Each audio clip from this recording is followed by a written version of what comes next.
Buenas noches con todos. En esta oportunidad, el Perú, a través de tres expositores jóvenes nuevos, en estas lides van a exponer sobre sus colecciones. La característica de esta exposición es que los tres expositores están en provincias en este momento o son de origen de provincias o ciudades del interior del Perú.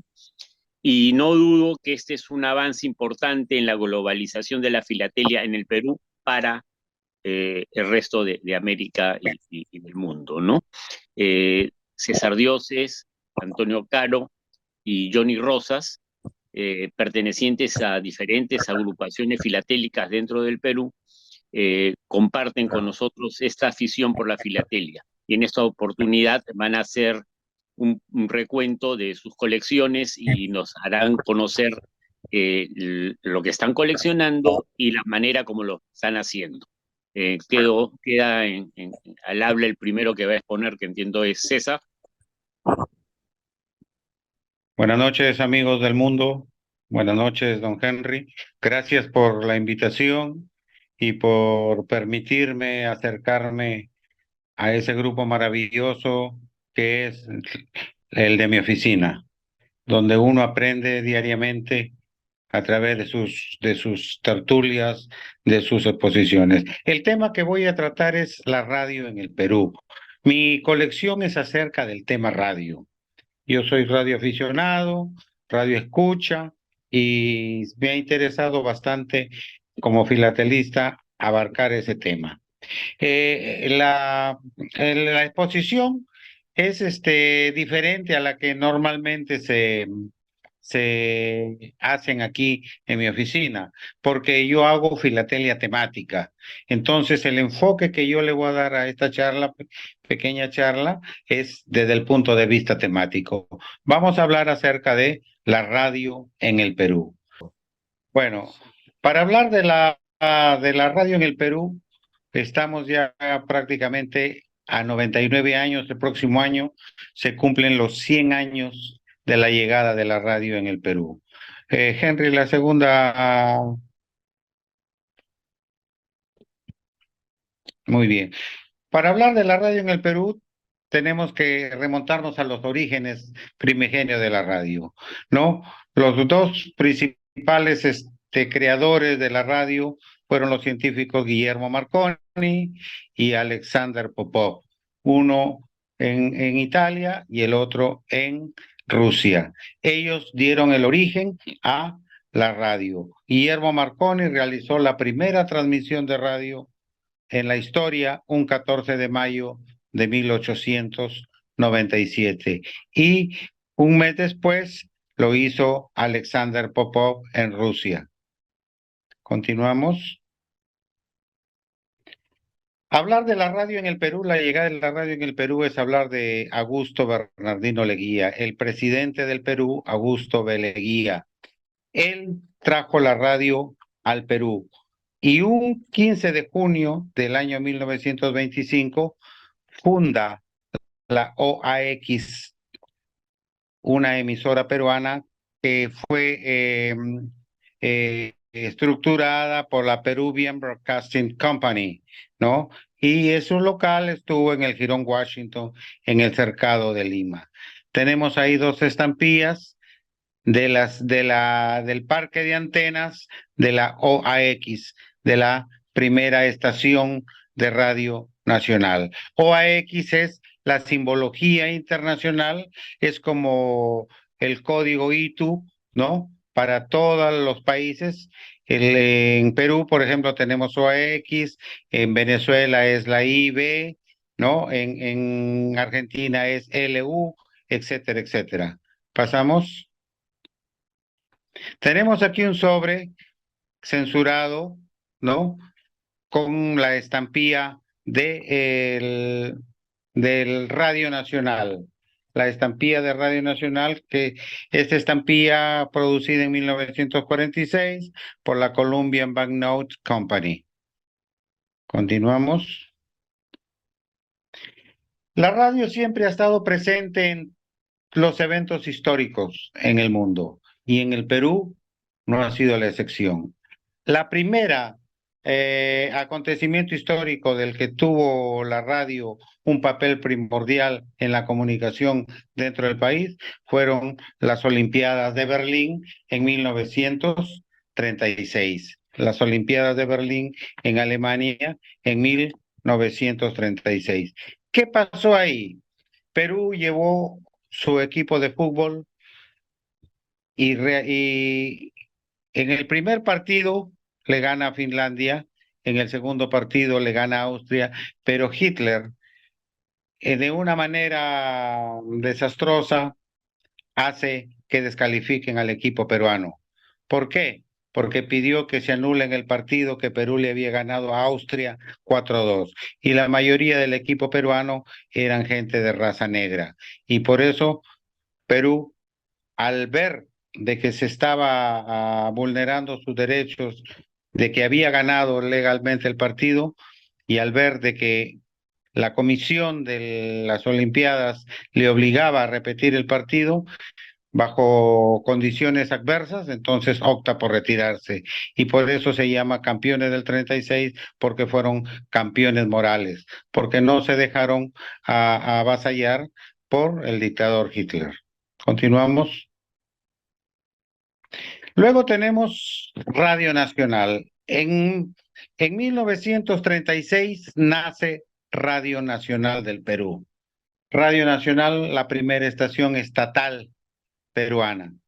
Y aquí se muestran una serie de estampillas sacadas en 1941, estampillas reselladas con franqueo postal, en color negro, dos líneas y elaboradas por la ABN, ¿no? Por la American Banknote.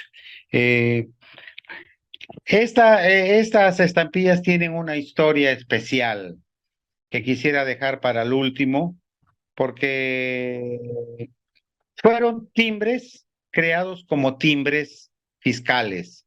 Cuando un, una persona quería comprarse un radio, traía un radio del extranjero a su casa, entonces tenía que tener una licencia. Teníamos que tener una licencia.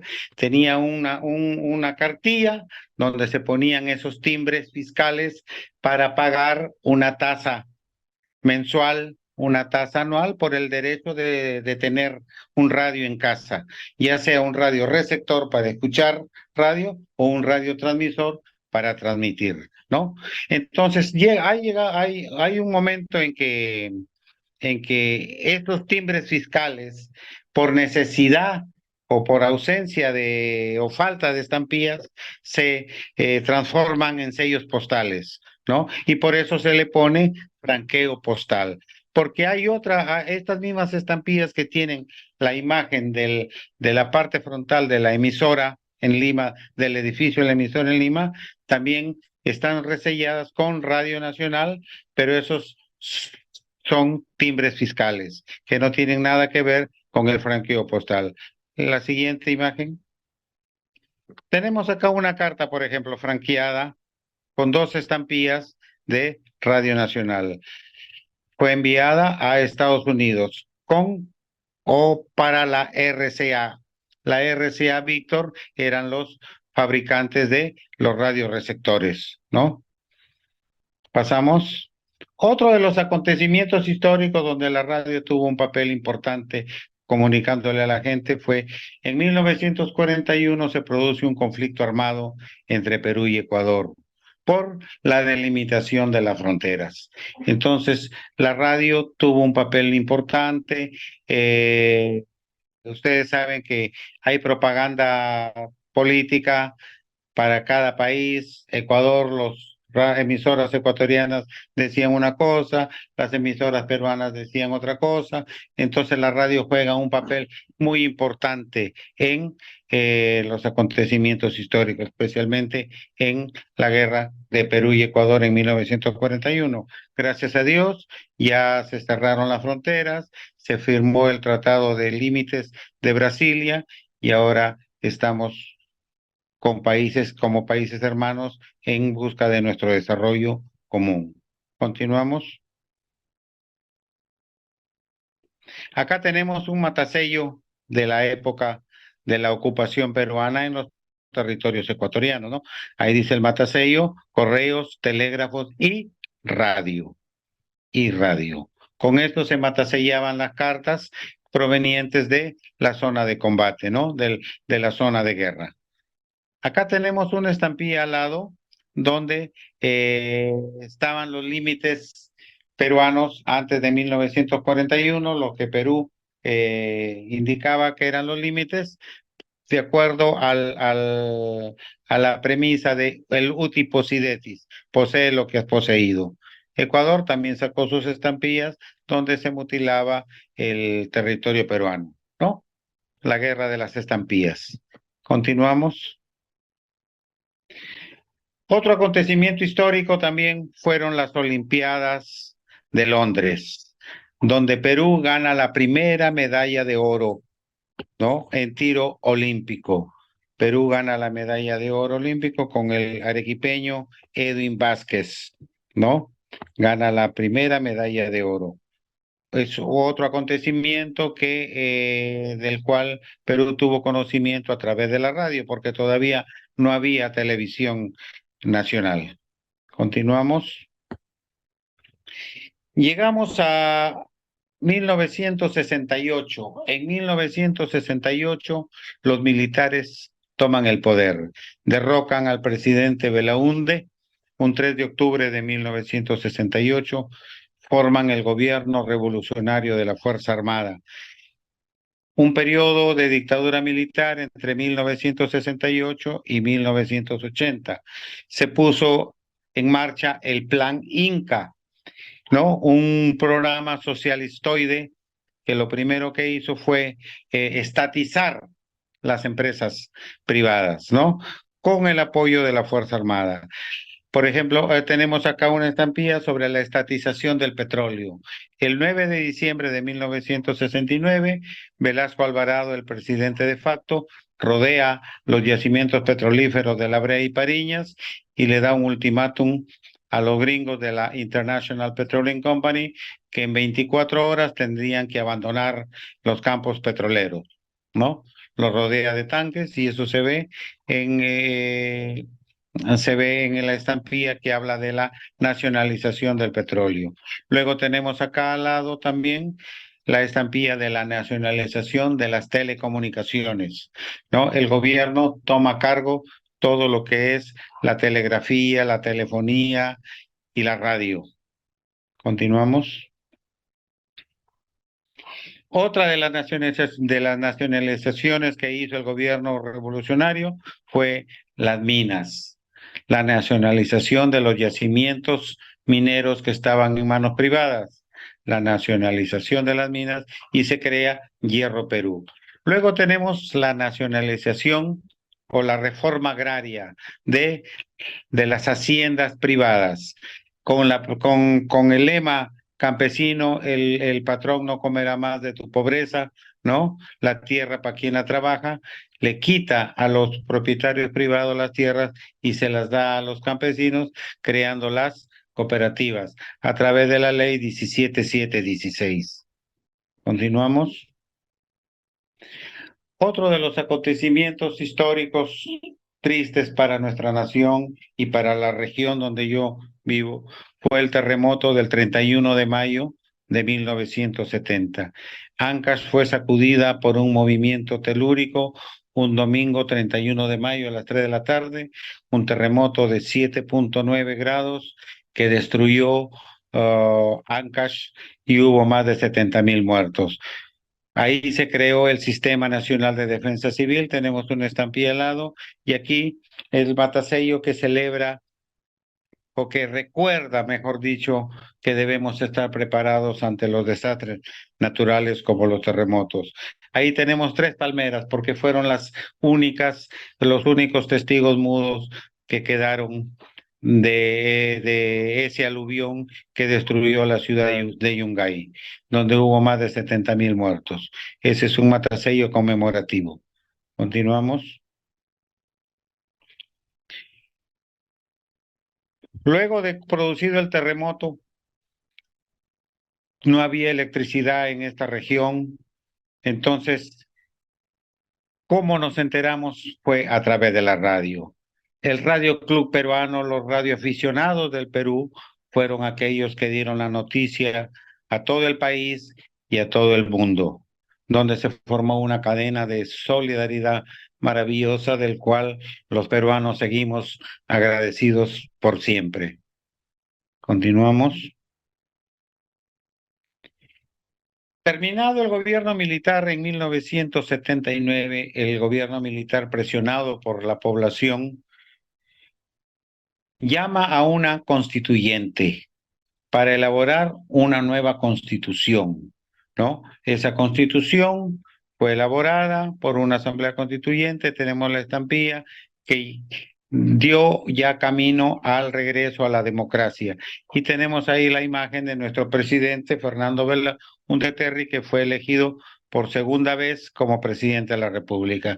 La primera acción que hizo cuando asumió la presidencia, devolver los medios de comunicación a sus dueños originarios, porque el gobierno militar, como he dicho anteriormente, confiscó la radio, confiscó la televisión, confiscó los medios privados.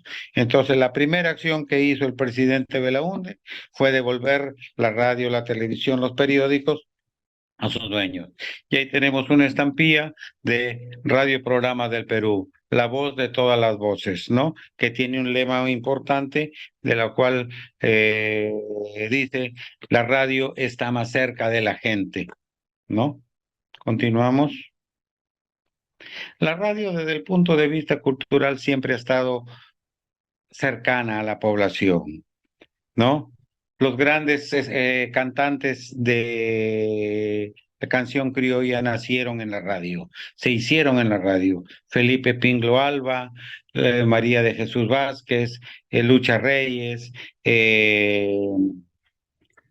y otros cantantes empezaron sus inicios como cantantes en la radio. Luego tenemos acá a nuestro afamado Mario Vargas Llosa, premio Nobel, que él también se inició en la radio. Inclusive tenía su programa en radio programas, mi novela favorita, donde él narraba las principales novelas internacionales, nacionales, que debería todo joven, todo niño leer. Y esos audiolibros los pasaba a través de la radio. Continuamos. Acá tenemos dos exponentes de la música peruana, ¿no? Chabuca Granda y Lucha Reyes, que también se iniciaron en la radio. Radio Nacional, Radio Victoria, Radio La Crónica, fueron aquellas emisoras de radio que permitieron que estas luminarias de la música peruana surgieran. Continuamos. Las radios en el Perú tenemos acá, por ejemplo, Radio Andina, Radio Pitumarca, Radio Huánuco, siempre han estado cercanos a la gente. La radio se convirtió en un medio muy importante en las zonas rurales, donde, por ejemplo, yo llegaba a una zona inaccesible, mandaba un mensaje a través de la radio. Hermano, estoy llegando a la 1 de la tarde, por favor, espérame en el desvío de la quebrada. Entonces ya a través de esos mensajes radiales, las familias podían tener acceso a la información y poder ir a recoger a su familiar. La radio jugó un papel muy importante durante los primeros años antes de que llegue la modernidad del Internet, ¿no? La masificación de la telefonía. Muchas gracias, amigos. Espero que les haya gustado mi disertación. El enfoque que le doy siempre es temático y agradezco a través de ustedes a mis compañeros del CAF, del Círculo de Amigos de la Filatelia y a todos aquellos que me han permitido ir avanzando en este hobby tan maravilloso donde, como dice nuestro querido Javier, la primera opción es divertirse, la segunda divertirse y la tercera es divertirse. Muchas gracias. Gracias, César. Ahora creo que continúa en la charla Johnny, que está un poco más apremiado por el lugar. Él se encuentra como algunos saben, en Lunahuaná, camino a una mina donde él trabaja en las alturas de Lima. Johnny, si puedes abrir tu micro y iniciar tu charla. Gracias. ¿Qué tal? ¿Cómo están con todo? Buenas noches. Más bien, muchas gracias nuevamente por esta oportunidad de poder mostrar una de mis colecciones con la que empecé, que es sobre minería y minerales. Yo pertenezco a lo que es el Club Amigos de la Filatelia. Hace unos meses atrás, esta exposición justamente participé en ella. Y obviamente, como fue la primera exposición que yo realicé, hay muchas cosas por mejorar. Lo he colocado para en esta ocasión un poco para ver cómo puede ir evolucionando, ¿no? Este es solamente de un marco. Bueno, la colección se denomina Desde el interior de la Tierra, rocas, minerales y minería. Siguiente, por favor. Esta es la presentación y el plan de colección. Cuando uno realiza una colección temática, obviamente lo que más va a predominar son estampillas, básicamente estampillas, pero ya en este proceso de ir mejorando las colecciones o participando en las exposiciones, nos damos cuenta de que los elementos que debemos colocar o las piezas filatélicas, esta debe tener una variedad bastante importante, ¿no? Inicio yo con mi presentación, donde indica pues una introducción de en qué consiste mi colección. Ustedes saben que el Perú es un país netamente minero, gran parte de nuestro PBI justamente es debido a la minería, ¿no? Existen muchas minas en el Perú, hay dos tipos de minas principalmente, las de socavón, donde yo trabajo, y la gran minería, que es lo que se denomina cielo abierto, como puede ser el caso de Yanacocha, que los peruanos creo que me entienden ahí, Yanacocha o Cerro Verde, ¿no? En la siguiente hoja vemos el plan de colección, ¿no? En la siguiente hoja, perdón, en la siguiente hoja, porque utilicé una A4, ¿no?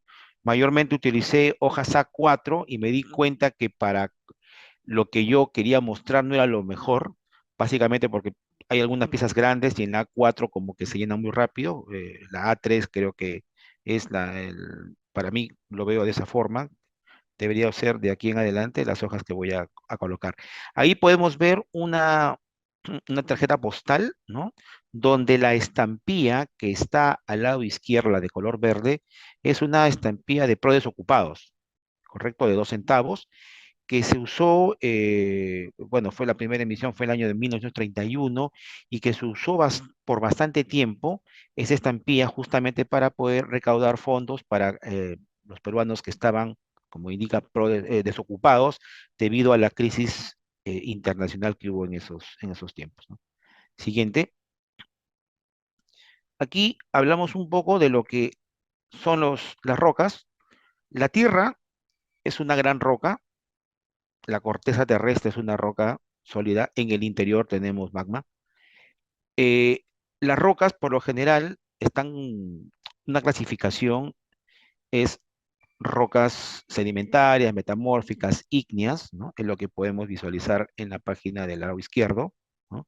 Ahí vemos hojas souvenir donde podemos mostrar distintos tipos de rocas por su origen. La estampilla que está en la parte inferior, en la parte central izquierda, es la montaña de los 7 colores, que en Perú es bastante famosa por esta, digamos, cantidad de colores que se ve. Básicamente es por la presencia de distintos minerales, muchos de ellos son óxidos. En el otro lado derecho vemos una de las formas cómo se ha ido formando las rocas, que es a través de las erupciones volcánicas, ¿no? Ahí podemos ver una estampilla peruana, básicamente es el volcán Misti, un volcán también de Rusia, donde se ve la erupción, porque al momento de hacer la erupción, ¿no? Este genera la lava o magma, que finalmente cuando ésta se enfría, forma parte de las rocas ígneas, ¿no? Pero también hay otro origen muy particular, ¿no? Un cuarto origen, que es lo que podemos visualizar en la parte inferior, es debido a la contribución de polvo cósmico o también de cuando los meteoritos pasan por la Tierra, la estela, ¿no? Suele colaborar con algunos elementos que finalmente es reposado en la Tierra. O millones de años atrás, cuando ha habido choques de meteoritos con la Tierra, han aportado, ¿no? Elementos que finalmente se convierten en rocas. Siguiente, por favor. Aquí, otro tipo de, digamos, de lo que es las rocas, vemos justamente los fósiles. Los fósiles vienen a ser, ¿no? eh, animales que hace millones de años vivieron sobre la faz de la Tierra, murieron y que sencillamente sus cuerpos fueron reemplazados por minerales y luego nosotros hemos podido encontrar, luego de millones de años, ¿no? Estas rocas que han tomado justamente las formas de sus esqueletos, ¿no? Ahí vemos los tribolites, que es lo más común, lo que se encuentra siempre en las excavaciones, son estos antrópodos que existieron hace millones de años y que fueron una fauna muy común, ¿no? También podemos ver algunos matasellos, como lo que está en la parte central, donde hay un insecto que fue justamente atrapado por lo que viene a ser el ámbar, que es de las cortezas de los árboles, es un líquido viscoso que finalmente atrapa. Recuerden ustedes en la película de dinosaurios que justamente extraen el ADN de un dinosaurio a partir de un zancudo, si no me equivoco, que estaba atrapado en un ámbar, ¿no? Ahí lo que en estos matasellos estamos representando justamente insectos fosilizados. En el lado derecho podemos ver también un helecho, ¿no? Que está fosilizado. Y en esta carta circular de Alemania, podemos ver justamente una estampilla que tiene un fósil, ¿no? Un fósil. Estamos hablando justamente de un animal que ha sido fosilizado. Pero no solamente los minerales con el transcurrir de los años, fueron utilizados por nuestros antepasados, dándole ciertas utilidades, ¿no? El hombre prehistórico utilizó las rocas básicamente para poder formar herramientas que les permitieron la caza, ¿no? Tales así como las flechas, las puntas de las lanzas, ¿no? Ahí podemos visualizar en las estampillas distintos usos, ¿no? Que se hizo de los minerales y eso también ayudó justamente a poder hacer caza de animales muy grandes como los mamús, los renos, que les permitieron pues ingerir alimentos que eran por esas épocas bastante escasos, ¿no? Siguiente, por favor. Luego pasamos a lo que son los minerales, ¿no? En esta parte de los minerales, lo que acá se pretende colocar es variedad de piezas filatélicas, ¿no? Como comenté, no todo puede ser estampillas. Aquí yo puse colocar un carnet donde podemos visualizar distintos tipos de minerales. Eh, Traté también de alguna forma de diversificar el material. Coloqué unas estampillas argentinas no dentadas, ¿no? A su costado izquierdo, la pieza dentada. La idea, como digo, es siempre mostrar diversidad de materiales. Luego podemos pasar a algunos minerales que tienen mucha utilidad. El principal es el hierro, ¿no? El hierro, pues, debe ser extraído de magnetita, pirita, ¿no? Esto se usó bastante.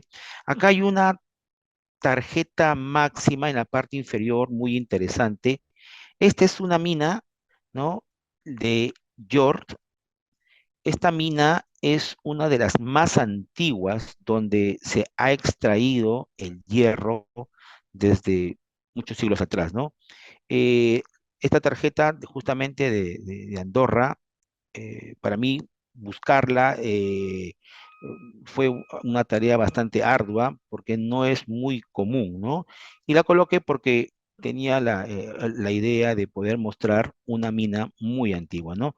También podemos ver ahí el uso de las máquinas de franqueo, ¿no? Ya que en la filatelia temática, digamos, todo lo relacionado al tema es validero. Ahí podemos ver esta máquina de franjeo en color rojo, sobre todo lo que es aceros inoxidables, que está relacionado justamente con el tema del hierro, ya que se usa la materia prima, el hierro es materia prima para el tema del acero, ¿no?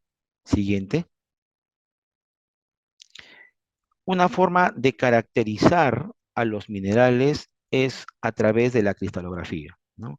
Es decir, representar a un mineral, ya sea como lo que podemos ver en la parte superior izquierda a través de una colección muy bonita de sellos peruanos, es el sistema en la cual se visualizan los ángulos. Los minerales suelen caracterizarse por sus ángulos, por su cristalografía, y eso es lo que podemos visualizar en el lado izquierdo.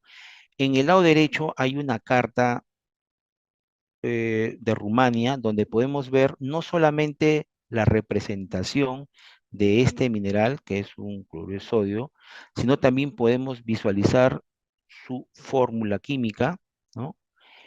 Bastante interesante esta carta.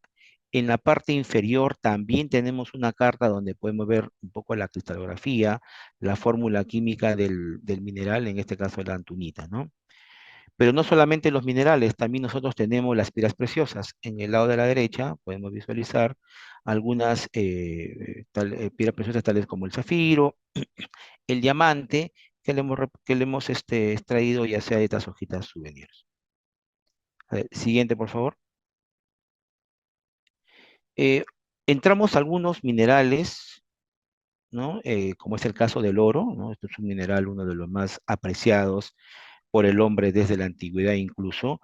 El Perú, justamente las culturas pre-incas, usaron mucho el oro y también la plata, pero no tenía digamos, el valor que hoy en día le damos nosotros, ¿no? Básicamente el oro representaba a su dios Sol, al Inti, y la plata representaba a la luna. Y los únicos que podían poseer, ¿no?, estos metales a manera de ataviarse eran básicamente, en el caso de de las culturas prehispánicas, los jefes, ¿no? El Perú es un productor importante de oro y y en el norte del Perú, en la zona de la Sierra de la Libertad, tenemos minas que producen mucho oro. En la parte central podemos ver una estampilla justamente de una de las minas Marsa, la parte izquierda, podemos visualizar ahí la mina de Marsa donde aparece un minero. Este es un corredor minero muy importante. Hoy en día hay tres minas grandes, Consorcio Minero Horizonte, Mina Poderosa y Marsa, donde se extrae mucho oro. Lamentablemente, algunas noticias que les debe haber llegado es de todo este tema social que se ha producido allá, justamente los mineros informales, ¿no? Hacen de las suyas para poder extraer este mineral, ¿no? Vemos también otras piezas filatélicas, como es este entero postal de Bélgica, donde justamente aparece ahí la palabra oro, ¿no? Si pasamos al lado derecho, vamos a ver un vistazo de cómo se extraía los minerales en la antigüedad. Podemos ver ahí una serie de 6 estampillas donde visualizamos que el antiguo hombre ingresaba a estos túneles, ¿no?, para poder extraer los minerales de manera muy rudimentaria, ¿no?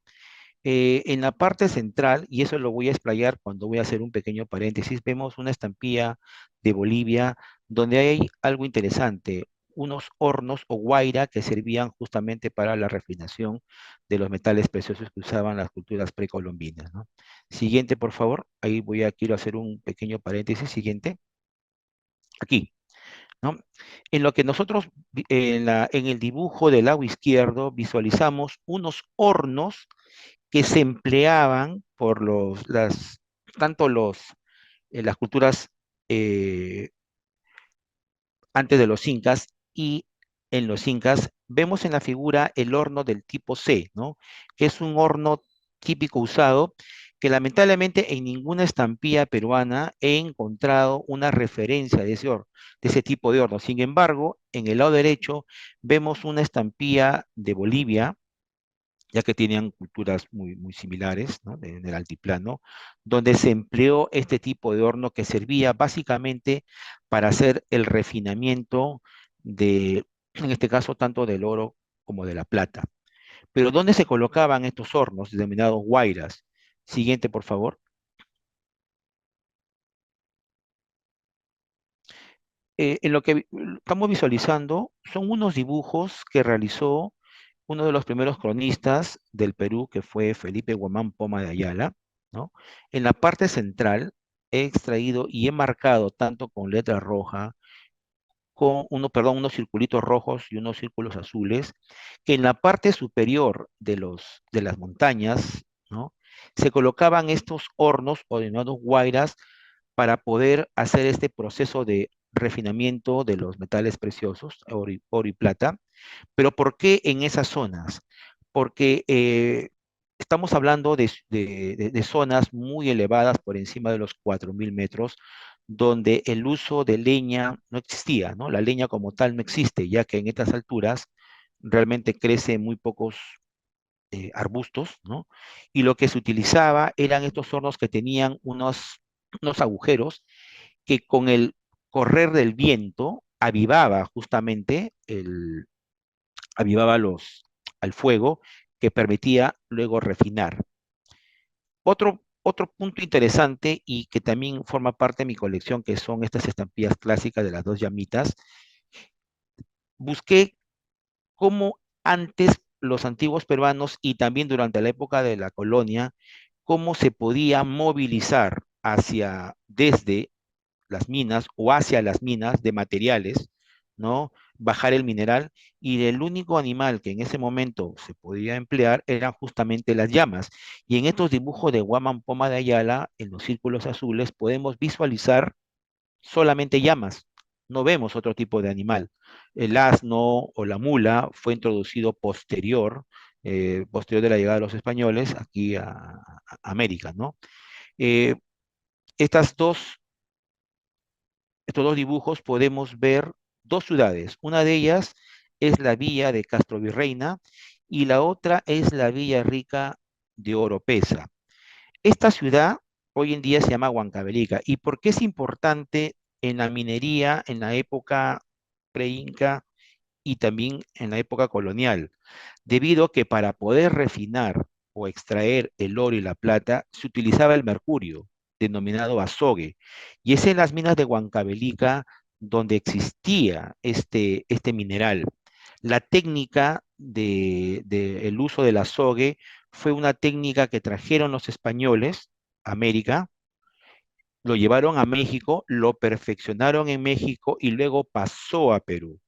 Y la mina de Huancavelica, que inicialmente se llamó la mina de Santa Bárbara, produce o produjo casi todo el mercurio o azogue que se empleó en la época de la colonia. Se enviaba a México, se utilizaba en la mina de Potosí, ¿no? En Bolivia, y cuando faltaba en España, cuando había deficiencia, también se enviaba, ¿no? Siguiente. Eh, en los países latinoamericanos, la minería en la época de la colonia jugó un papel importante. Hoy en día, solamente países a nivel de lo que es Sudamérica, Perú y Chile, es donde se tiene pues el más alto desarrollo de lo que es minería, ¿no? Colombia en la época de la colonia tenía oro. Hoy en día, Colombia básicamente, digamos, extraen y exportan esmeraldas. Hay una minería muy incipiente. Sin embargo, vemos que en los escudos, tanto de Perú, como en los escudos de Colombia, vemos un elemento importante que es la cornucopia, que representa justamente la prosperidad y abundancia del reino mineral. En algún momento Sergio hizo una exposición bastante muy buena de lo que eran los emblemas de Perú y justamente ahí se muestra este elemento, la cornucopia, ¿no? Aquí en Colombia tiene una bonita tradición en todas sus emisiones o los sellos de sus primeras emisiones, donde se puede visualizar la cornucopia, ¿no? Que en la parte superior de su escudo. Siguiente. Siguiente, por favor. Bueno, prosiguiendo un poco con el tema ya de la minería, podemos ver distintas piezas filatélicas que lo que estoy tratando de mostrar es, en la parte superior, el elemento más característico de la minería es el pico, ¿no? Se emplea el pico justamente para poder extraer el mineral y avanzar cuando se trata de socavón. Luego del pico evolucionan las técnicas para la extracción y es lo que visualizamos en tanto en el entero postal de Bolivia, es como una especie de taladro que se denomina jackles, ¿no? Esto ayudó bastante en poder extraer, porque es un martillo neumático, ¿no? Que lo que hace es justamente poder barrenar y extraer bastante los minerales. El problema está de que finalmente las personas que emplean esto luego tienen problemas de salud debido a esa vibración permanente. Sigue evolucionando la minería y comenzamos a utilizar ya maquinarias mucho más modernas, lo que podemos ver en la carta inferior. La minería sigue evolucionando, se emplean los carritos mineros, que son estos pequeños carritos que son empujados a veces por una locomotora, para poder extraer mayor cantidad del mineral desde el interior de la minería de socavón, ¿no? Eh, Ahí tenemos distintas piezas piezas filatélicas, tenemos el famoso casco minero que podemos visualizar con la lamparita. Anteriormente se empleaba, no, se usaban unos lamparines, ¿no? Unos lamparines para poder ver dentro de un socavón. El socavón es sumamente oscuro, no tenemos visibilidad, es una penumbra total, ¿no? Ahí podemos ver en esta estampilla de Suecia el famoso casco minero con la lamparita, ¿no? Siguiente, por favor. Esta es una estampilla de pro desocupados muy famosa acá en Perú, la famosa estampilla del minero. Durante mucho tiempo yo no tenía el dato que este era un minero porque no se usa o no se suele usar hoy en día en la minería el cincel y una comba, ¿no? Y ahí se puede ver claramente en los dos sellos que hay un minero, y esto me llevó justamente a poder hacer consultas, y un amigo, Luis Valencia, me pasó justamente esta estatua del minero que existe y que fue la inspiración para las estampillas que están ahí justamente del minero, ¿no? Como digo, no es usual utilizar esto, una comba, un martillo, es muy complicado poder avanzar en un socavón utilizando estas herramientas tan básicas, ¿no? Siguiente. Aquí lo que hago es mostrar unos sellos, unos matasellos, de algunas zonas o minas o ciudades mineras. En la foto de la izquierda, aquellos que conocen la carretera central antes de llegar a Ticlio, hay una mina que se denomina Cazapalca. Casi todas las minas están por encima de los 4.000 metros, ¿no? Esta mina hoy en día ha crecido un montón, hay más de una mina ahí, siguiendo la ruta de Ticlio, hoy en día está la mina de Toromocho, aquellos que pasaban por Ticlio se deben acordar que ahí existían montañas, ahora ya no hay, prácticamente es la gran minería, hay un tema de contaminación visual, es lo que yo denomino. Ahí podemos ver algunas receptorías que en su momento existía. Siguiendo por esa ruta había una ciudad Morococha, hoy en día esa ciudad ha sido desplazada, ya no existe Morococha, y también ahí existía una pequeña receptoría, hay un sobre donde se da, digamos, fe de que existió y ahí está con el pequeño matasello de Morococha. Seguimos avanzando por la ruta de la carretera central, ingresando hacia el lado derecho, Yauli. Ahí también hay otro grupo de minas. Hoy en día hay una zona que se llama Mar Túnel. Podemos ver ahí el matasello de Mar Túnel. Es donde hoy en día existe un centro metalúrgico de las empresas de Volcan. Justamente yo estoy subiendo a una mina que se llama Yauricocha y podemos ver en ese pequeño fragmento de carta, ¿no? Un matasello justamente de esa mina, perdón, de ese pequeño poblado que existe al costado de la mina de Yauricocha. Debe haber existido entiendo yo, una receptoría, ¿no? Justamente para poder hacer la recepción y el envío de las cartas, ¿no? Siguiente. La minería es un oficio peligroso, ¿no? Desde los albores de la humanidad siempre ha cobrado mucho de vidas, muchas vidas. El famoso caso que tuvimos en el año 2010 de los mineros chilenos, 33 mineros chilenos que quedaron atrapados justamente en un socavón, ¿no? Podemos ver a través de esta pequeña hojita souvenir, donde vemos las cápsulas que sirvieron justamente para su rescate.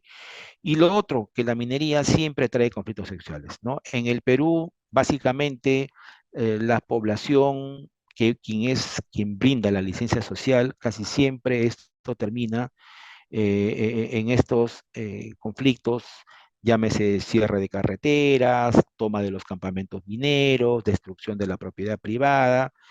Esto no es único o exclusivo del Perú, también lo tenemos en nuestro hermano país de Chile. El tema, como digo, de la licencia social es bastante importante y lo que se quiere es una minería responsable y que esta no contamine, que es lo que siempre se busca, ¿no? Bueno, eso era todo lo que tenía que presentar. Más bien, muchas gracias.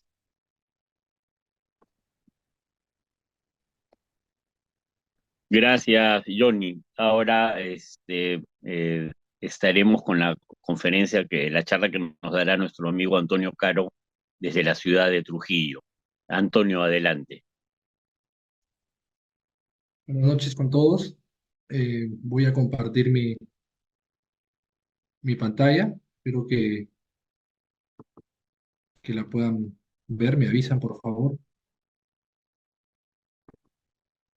Sí, Eh, sí, ok. Ok. Buenas noches con todos. Mi nombre es Antonio Caro. Pertenezco a la Asociación Filatélica Peruana.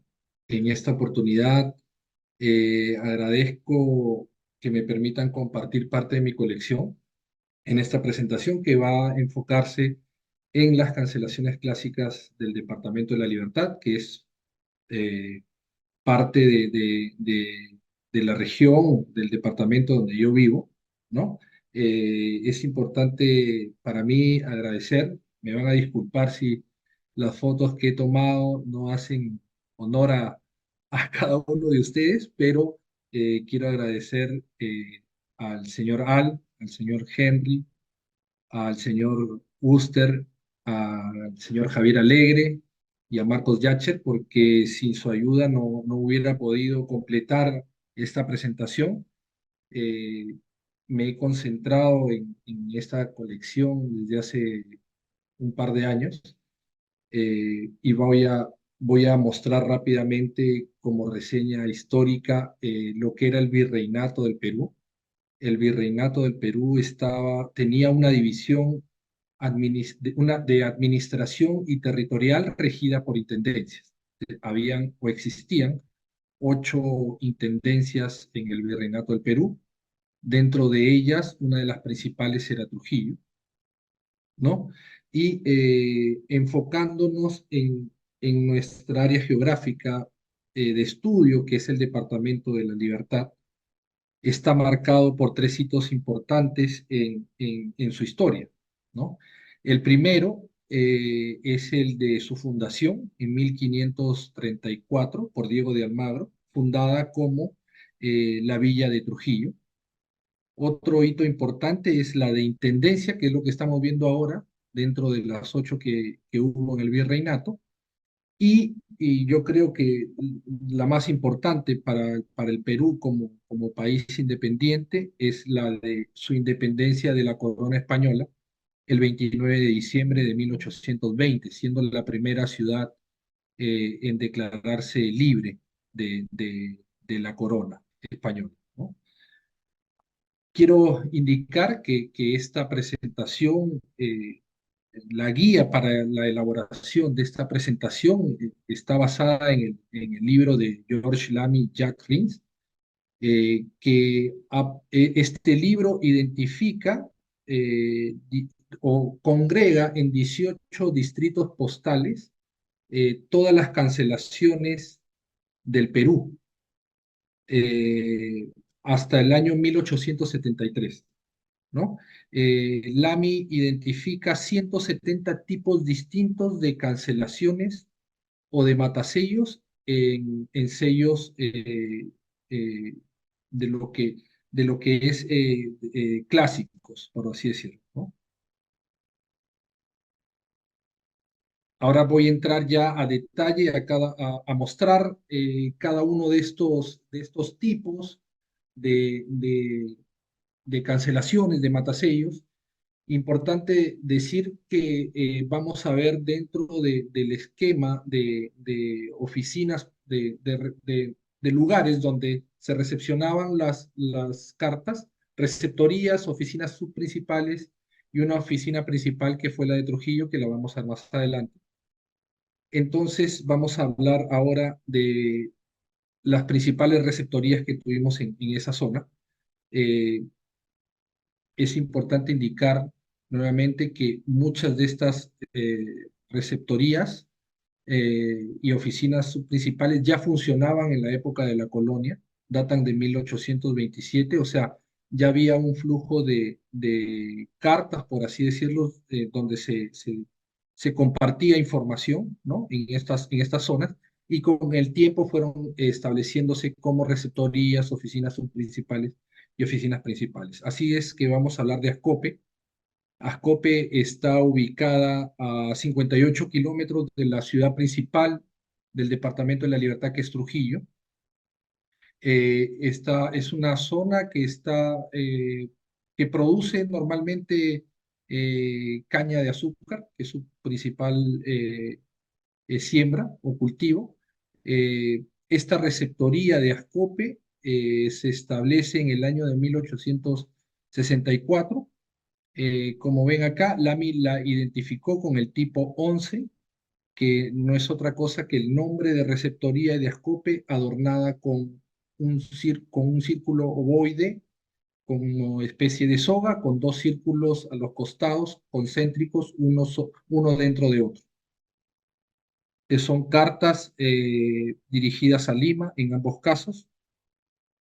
Vamos a ver ahora la receptoría de Chicama. No sé si se puede apreciar, pero la receptoría de Chicama puesta en un sello eh, rojo, como vemos acá de Perú, de 5 centavos. El trencito, conocido como el trencito, la receptoría tiene una cancelación de color azul. Es poco nítida en esta, en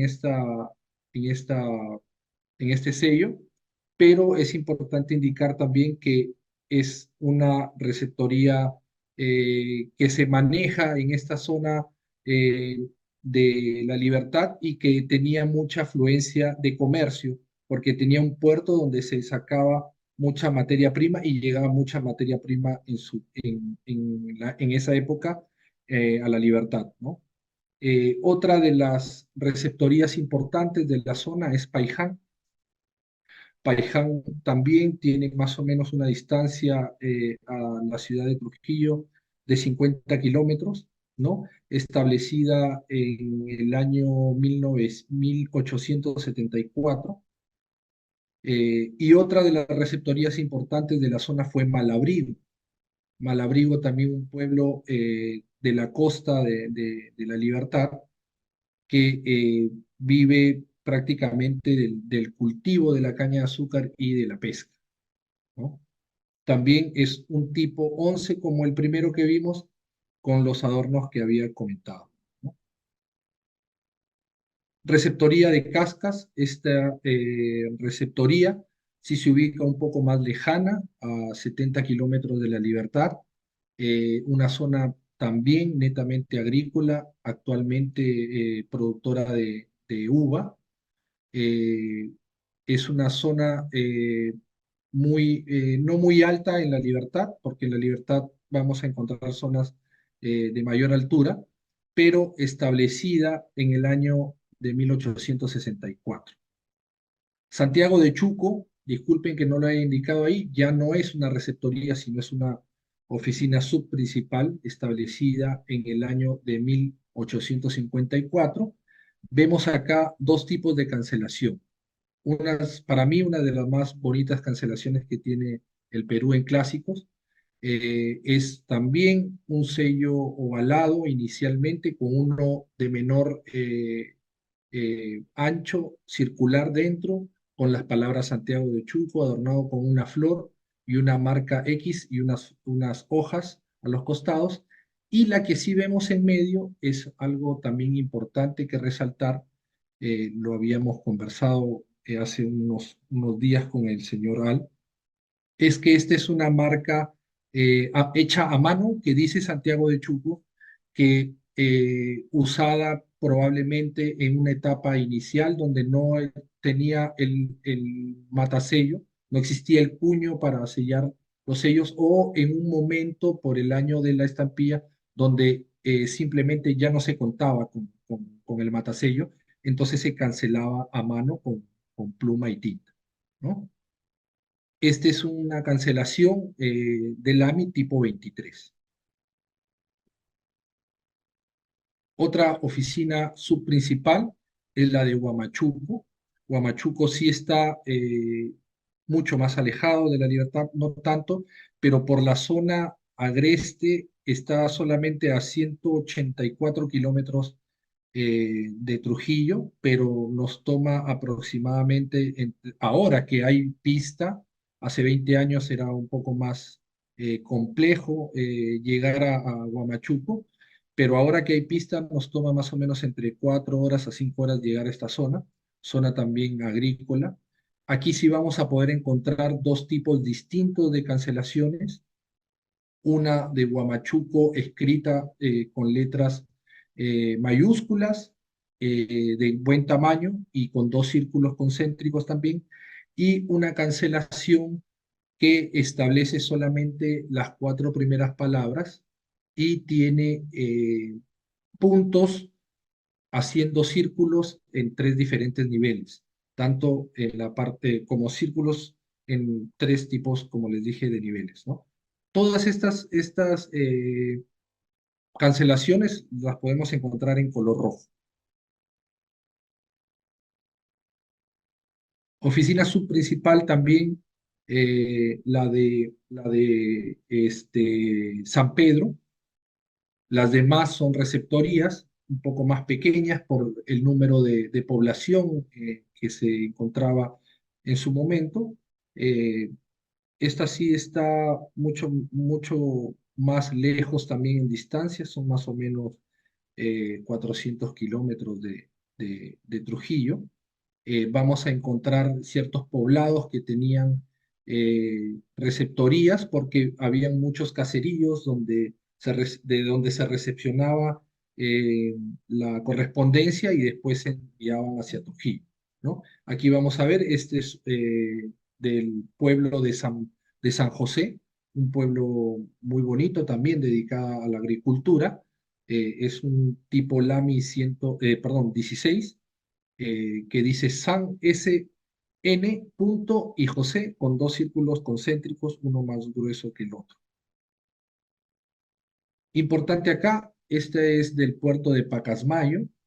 Importante indicar que en el puerto de Pacasmayo no hubo una cancelación como tal dada por el servicio de correos de esa época, sino que fueron usados cancelaciones de empresas de aduanas o de comerciantes de la zona de Pacasmayo para cancelar las cartas, ¿no? Y podemos encontrar, como por ejemplo este que es de un comerciante, Belisario Chamochumbi. Este es el matasello inicialmente completo, sacado del libro del AMI, y vemos aquí algunas imágenes de este matasello en la parte superior. En la parte inferior izquierda vemos otra que dice Hermanos Pacasmayo, o sea que era de otro comerciante, y también vemos una cancelación en estas llamitas de 10 centavos, que es Aduana Pacasmayo, ¿no? O sea, no había un cancelador como en los casos anteriores que solamente identificaba a la ciudad o al pueblo, ¿no? En este caso, Pacasmayo tiene esta característica para sus cancelaciones clásicas. Guadalupe, también un pueblo pequeño dedicado a la agricultura. Podemos encontrar a Guadalupe muy cerca también a la ciudad de Pacasmayo. Podemos ver que tiene esta cancelación particular con un círculo de líneas y dos círculos formados por puntos, ¿no? Es una receptoría importante en la zona porque, como les había comentado anteriormente, en esta zona hay muchos caseríos o pueblitos más pequeños cerca que llegaban a esta zona para conseguir de todo, ¿no? Víveres, tanto como para enviar sobres o encomiendas. Y San Pedro es un pueblo también. Ya este San Pedro sí es una oficina subprincipal que era abastecida por todas estas receptorías que están relativamente cerca a este pueblo, ¿no? Aquí vamos a poder ver hasta 3 tipos de cancelaciones. La primera es una cancelación prefilatélica, ¿sí? Que se usó muy entrado ya la parte filatélica de las primeras estampillas del Perú, ¿no? Es una cancelación LAMI prefilatélica establecida como prefilatélica. Después tenemos una segunda cancelación que dice que está marcada por S de San Pedro y PED con también puntos circulares que van formando 3 líneas eh, de puntos, ¿no? Y también algo importante, como se dio en el caso anterior, que vamos a poder ver en el tema de Santiago de Chuco, vamos a poder ver que también existe la cancelación a pluma, ¿no? Probablemente entre un periodo entre el San Pedro prefilatélico y el San Pedro de puntos que vemos en la mano izquierda, existió una cancelación a pluma, ¿no? Que es la que vemos y mostramos ahora en esta lámina.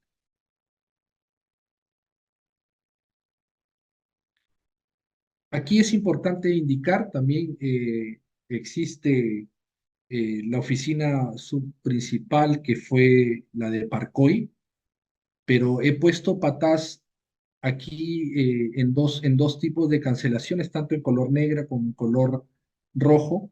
Importante indicar que Patás como receptoría recién se crea en el año 1907, pero esta cancelación, al igual que la anterior que vimos que tienen letras largas y grandes, son marcas prefilatélicas, marcas prefilatélicas que se usaron muy entrada el tema de ya las estampillas de Perú, ¿no? Las primeras estampillas de Perú. La tercera cancelación de Parcoy, aquí en rojo, también con puntos circulares del tipo 24 del AMIT, debería de tener, probablemente el cuño estaba gastado, debería de tener todos los puntos completos en 3 líneas de puntos circulares. Y Tayabamba es una también de las principales receptorías de esta zona. La mayoría establecidas entre el año de 1874, 1853, la de Parcoy, la más antigua, y bueno, Patás que es establecida en 1907, ¿no? La oficina subprincipal de Otusco, una zona también ubicada a 76 kilómetros de La Libertad, muy cerca, pero de acceso muy complicado en sus inicios. Ahora tenemos una pista muy, muy bien hecha que te permite llegar en 3 horas, 3 horas y media. La primera cancelación Otusco en color oscuro, negro, también existe en color rojo. Es una cancelación igual prefilatélica, si se dan cuenta, escrita con S, cuando actualmente Otusco es escrito con Z, pero entendemos que era un español más antiguo, por así decirlo, un castellano más antiguo, ¿no? Usado anteriormente. Tiene dos tipos para Otusco. Tenemos el tipo 1, identificado en la parte superior, y el tipo 24, que es clásico como en las anteriores, que tiene el nombre Otusco y puntuaciones en 3 líneas concéntricas también que se forman, por así decirlo, círculos, ¿no? Este es una de las cancelaciones también para mí más bonitas, es la de Huanchaco, y creo que por ahí va mi corazón porque yo vivo muy cerca de Huanchaco y he pasado muchos veranos en el puerto de Huanchaco, así que creo que por ahí va el tema. Pero Huanchaco es un puerto ubicado solamente a 14 kilómetros de la ciudad donde yo vivo, eh, y un puerto principalmente también enfocado en recepcionar materias primas. Había un tren que llegaba hasta esa zona para mover y sacar también productos y recepcionar también mercadería, ¿no? Esta es una cancelación de tipo 10 distinta, tiene dos círculos concéntricos y en medio de estos círculos vamos a encontrar una puntuación. La encontramos en dos colores, tipo azul, como las que vemos acá, en los tres casos, y una en color negro que es mucho más complicada de hallar, ¿no? Está documentada, pero es más complicada de hallar. Acá sí vamos a entrar a hablar, lo he separado esta parte de Isla Guañape, tanto Huanchaco como receptoría. Isla Guañape también es receptoría, pero está dentro de la zona de Trujillo, por eso lo he puesto como oficina principal Trujillo. Isla Guañape es una isla que se encuentra ubicada a más o menos eh, 80 kilómetros de Virú, de la costa de Virú. Es una isla netamente guanera. Aquí en esta zona se extrae el guano cada 5 años. Este año toca extracción nuevamente de guano. Está más o menos a 2 horas de Trujillo para llegar a Puerto Morín, que es la zona de donde sale eh, las pequeñas barcazas que te pueden llevar a las islas Guañape. Tuvo un auge de producción y de extracción de guano más o menos en un periodo de 40 años, desde 1840 hasta 1880. Está a cargo del Ministerio de Agricultura del Perú su extracción. Y esta receptoría se estableció en el año de 1869, y lo que estamos mostrando acá es la cancelación en dineros verdes para ambos casos, una completa con Isla Guañape y una parte de la cancelación, y en la parte inferior un sobre también que lo he girado para que se pueda apreciar, dirigido a Lima desde las Islas Guañape, ¿no? Ahora vamos a enfocarnos en la ciudad principal de la región La Libertad, que fue Trujillo. Trujillo tiene sí varios tipos de canceladores o de matasellos para sus estampillas, que se han dado a las estampillas clásicas. Estamos viendo el primero, que es Trujillo, Lamy tipo 1, que son cancelaciones prefilatélicas que se usaron después, posteriormente a la aparición de las primeras estampillas en el Perú. Eh, Después tenemos una cancelación eh, con Trujillo, pero más tirado al español antiguo, porque lo escribían Trujillo con X. Entonces vamos a poder ver la palabra Trux, TRUX. Esta es una cancelación tipo 37, diferente a la 24, si bien tiene también puntuación en 3 líneas, ¿no? Concéntricas que forman círculos. Vamos a ver que este tiene un círculo completo, y después, posteriormente, vienen las tres líneas punteadas, ¿no? El primero es un medio peso, una de las estampillas clásicas más buscadas de Perú. El segundo es también una peseta roja, ¿no? De Trujillo, y un bonito sobre con un medio peso, también cancelación Trujillo. En Trujillo vamos a identificar diferentes tipos, como les dije, de matasellos. Aquí vamos a encontrar dos. El Trujillo escrito con X, como les dije, Truxillo, ¿no? Ese es del 24 de diciembre, diferente al de la parte inferior. ¿Por qué? Porque si vemos el de la parte inferior y lo comparamos con el de arriba, vamos a ver que tiene una pequeña T, ¿no? Esta T que vemos aquí identificaba el horario de recepción de la carta. Entonces había sido recepcionado en la tarde. También hay con la palabra M que había sido recepcionado en la mañana, ¿no? Es importante indicar también que esta cancelación de rejillas en algún momento se creyó que solamente existía para cancelaciones de cartas salidas desde Lima, ¿no? Pero se han encontrado, como estas que vemos acá, que existen también esta cancelación de rejillas para Trujillo, ¿no? Entonces ya eso se ha podido identificar por estudios hechos, si no me equivoco, por el señor Salvatecci. En la revista Filatelia Peruana está documentado, ¿no? Se ha podido identificar que este matasello de Regías no solamente estaba para Lima, sino también para Trujillo. También es importante indicar que vamos a encontrar este matasello de Trujillo con la T invertida, ¿no? Y la M también invertida, que ya, bueno, es un error de repente en el momento de mover este cuño, que de repente esa letra salía y se colocaba dependiendo del horario en la recepción, y por ahí la persona que cancelaba en la oficina postal, pues tenía pequeños errores, ¿no?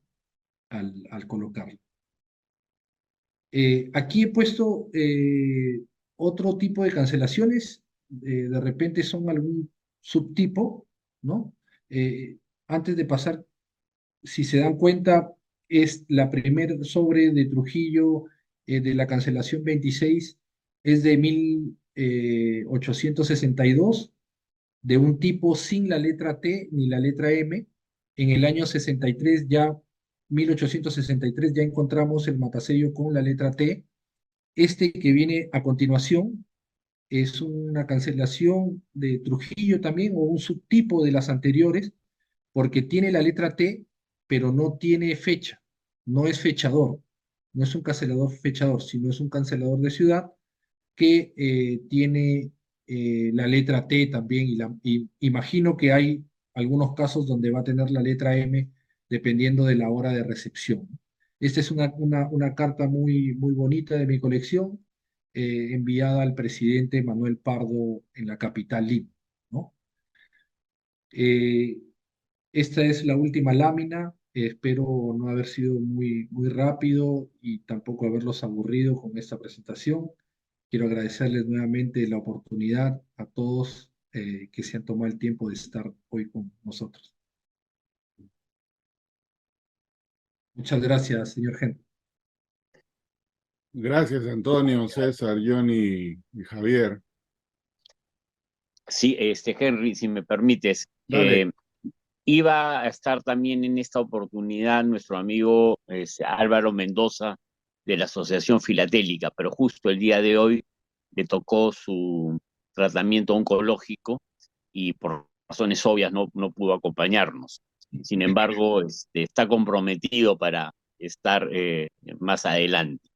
Esta pequeña muestra de filatelia peruana de provincias, de amigos que están radicando en ciudades del interior, también es una prueba de que la filatelia peruana está muy viva, que está muy activa, que cada club al cual pertenecen estos amigos ha desarrollado sus propias actividades en función a su naturaleza. Es obvio que cada club tiene sus propios objetivos a desarrollar y sus socios actúan en función a esos objetivos. Esperamos que más adelante más gente se incorpore y de esa manera podamos continuar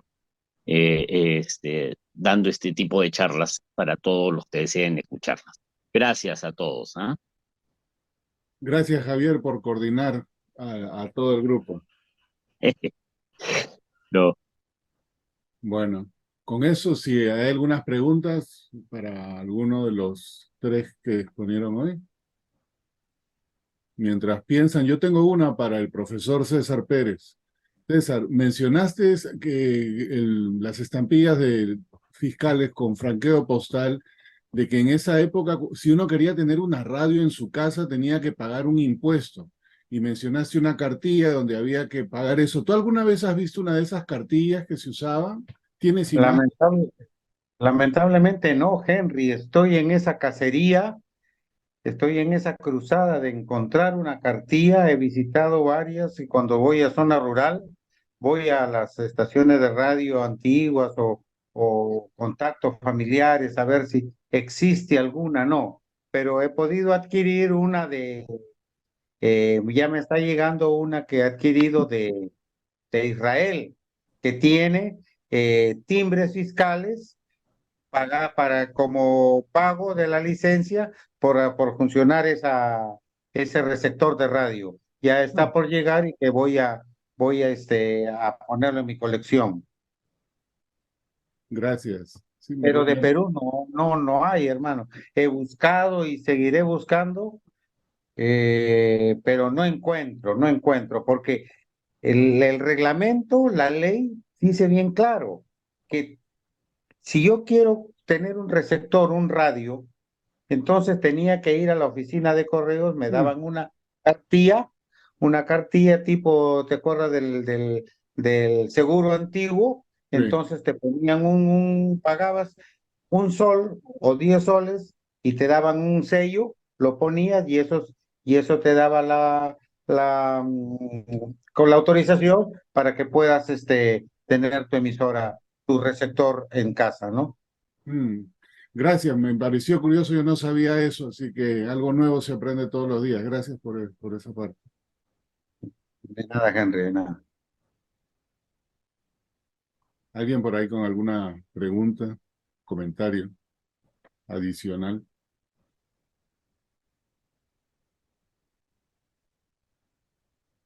Al, Yo quería comentar el mataseo ese que sin el fechador de Trujillo, con la T que está al revés. Yo pienso que lo usaron como un mataseo mudo para, por eso se ve constante con la T al revés. Ya no funcionó para mañana o tarde, solamente se usó como mataseo así fijo. Y otra pregunta tengo para Antonio, si ha visto la rejilla que se ve en ambos Lima y Trujillo, ¿existe un sobre o si has visto un sobre que ah, se envió de Trujillo a otro lugar afuera de Lima? ¿O todos que se conocen fueron de Trujillo a Lima? Sí, esa es buena pregunta. Los dos sobres que tengo yo con rejilla, los dos son dirigidos a Lima, ¿no? Pero el matasello cancela las estampillas, ¿no? No se encuentra fuera. Cancela las estampillas y el cancelador Trujillo, fechador, y tanto con tarde como sin la letra, lo encontramos a un costado de los sellos. Ahora, yo hablando con el señor Carlos Brenis, me indicó de que el tamaño del matasello de rejillas para Trujillo era diferente que el de Lima, Oh, del de interesante. Esa era mi próxima pregunta, si existen medidas para conocerlos. Yo no tengo un sobre con el cancelador de rejillas que haya salido de Lima a otra ciudad, pero en una conversación con el señor Carlos Brenin me indicó de que hay una diferencia en el tamaño de rejillas de Trujillo con el cancelador de rejillas de Lima. ¿no? Ok, muy bien. Gracias, Ok. Antonio.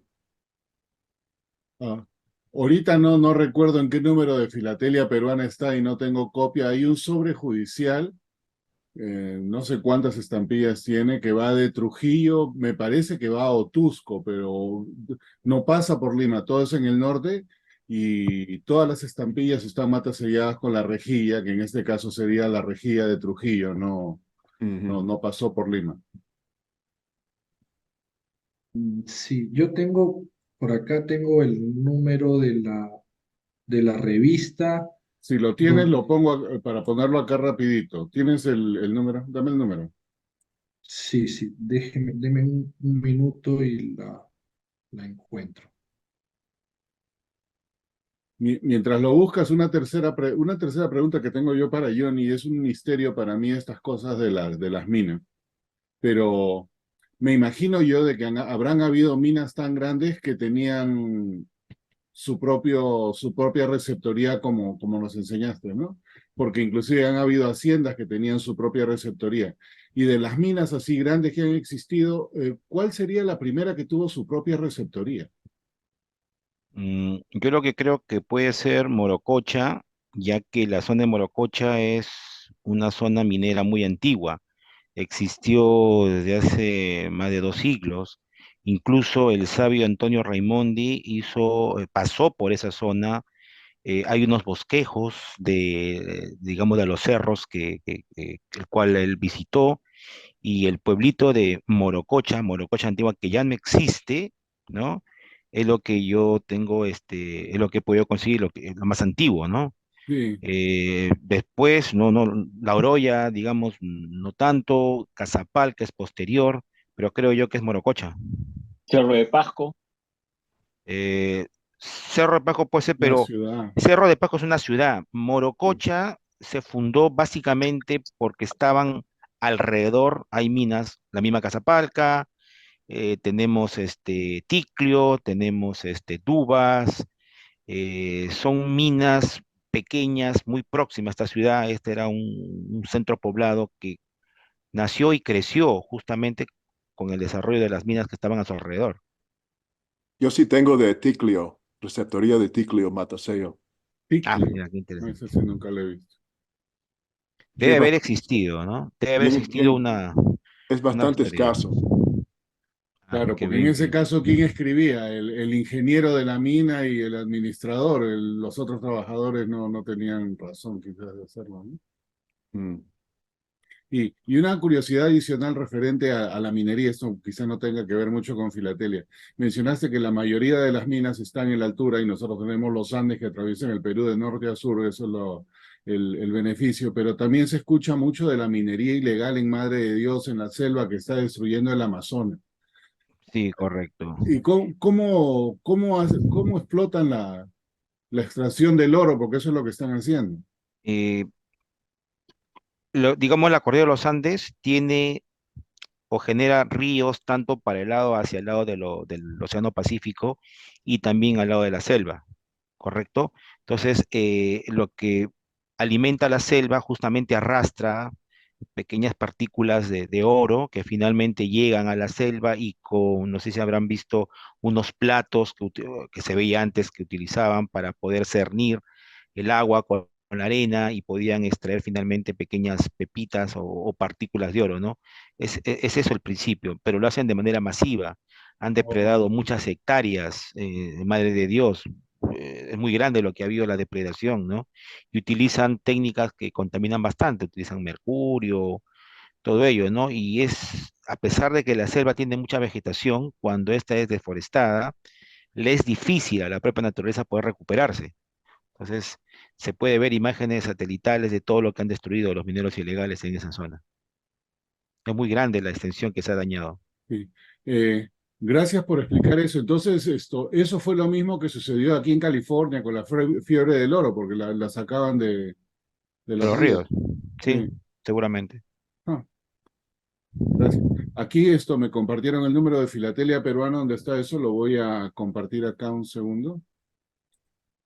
Y aquí Sí, vamos. ahí creo que está el sobre que usted indica de Otusco.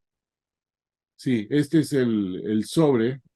Bueno, no está en blanco y negro, desafortunadamente, así era en ese tiempo, de Otusco a Trujillo. Entonces aquí la rejilla la pusieron como recepción, 1873.